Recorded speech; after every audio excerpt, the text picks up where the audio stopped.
Hello dear students, welcome to the online education of class 6 science. So dear students, we have been studying about the lesson living organisms and their surroundings.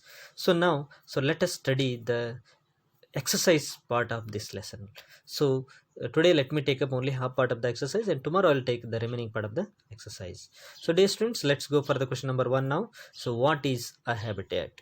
So habitat means a dwelling place or a home. The surroundings where organisms live is called a habitat. Okay, so the organisms depend for their food, shelter, water, and all other needs on their habitat. For example, how we depend on our home. See, we go out of the home in the morning for our work, and again we'll come back to our home. So we stay there again full night. Again morning we'll go. Like that means it's a home for those animals. Why do they depend on that animals on that habitat? Because for their food, shelter, air, and all other needs. Okay, that's why they try to stay in that particular place, that surroundings place where organisms live is called a habitat. Okay, so several kinds of plants and animals, they share the same habitat. For example, you can say, see, only one animal can stay in the grassland habitat, we cannot say. So deer can stay there, no, buffaloes can stay, other cattle may stay, horse may stay, because giraffe may stay, because all kinds of animals, they are eating the grass. So hence no other, only single animal can share the habitat. So many animals can share the habitat, same habitat. Same with the plants, different kinds of grass can grow in the grassland habitat.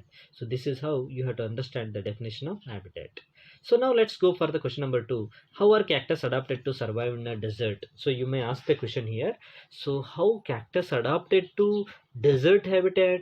Why it can grow much better here there compared to the other regions? Because cactus loses very little amount of water through transpiration. Okay, so transpiration, you know the definition already. The process of losing of water through the leaves of the plants is called transpiration. So they can lose very little amount of water through transpiration. The leaves in the wood cactus plants are present in the shape of spines. Means spines in the sense they are reduced, folded. So less, this helps in reducing the loss of water from the leaves through the process of transpiration. Okay, so its stem is converted into a leaf-like structure. Its stem is converted into leaf-like structure. Okay, it's only acting as a leaf. Stem only acting as a leaf. So photosynthesis in these plants is usually carried out by the stem. Okay, so photosynthesis in these plants is usually carried out by the its stem. Okay, the stem is also, see, keep it in mind, the photosynthesis in a cactus plant is carried out by the stem part, not the leaf part. Okay, so the stem is also covered with a thick waxy layer. See, the stem of these plants is covered with a thick waxy layer. Why it is so? Because which helps to retain the water. If there is a thick waxy layer, so more amount of water cannot be lost in the form of vapor. It can retain in the within the plant body.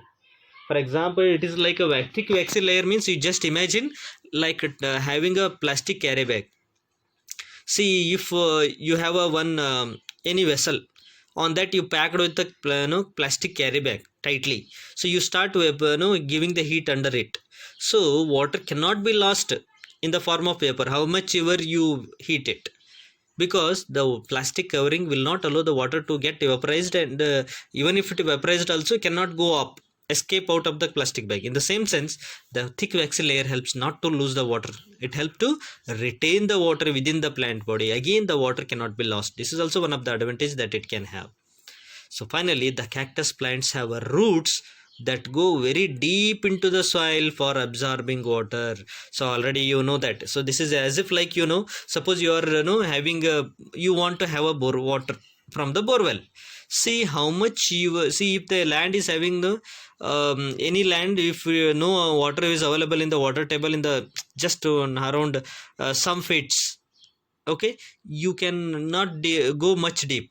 Suppose water is available at the so deep into the water table, then you have to dig the borewell so deep. In the same sense here, in the desert habitat, less amount of water is available, so hence the plants, roots of these cactus plants go very deep into the soil to absorb the water for the plant. So dear students, so today let me stop at these two question answers. So tomorrow let me continue with the remaining part of the exercise. So in the picture you can look at it here, the different kinds of cactus plants. See, this is one kind of cactus plant, here is one other kind. So here you can see flat type of cactus plant which grows like anything. Okay, so this is what the adaptation in desert habitat, okay, of the cactus plant. So let me stop here and let me continue the tomorrow's class with the next remaining part of the exercise. Thank you and have a nice day.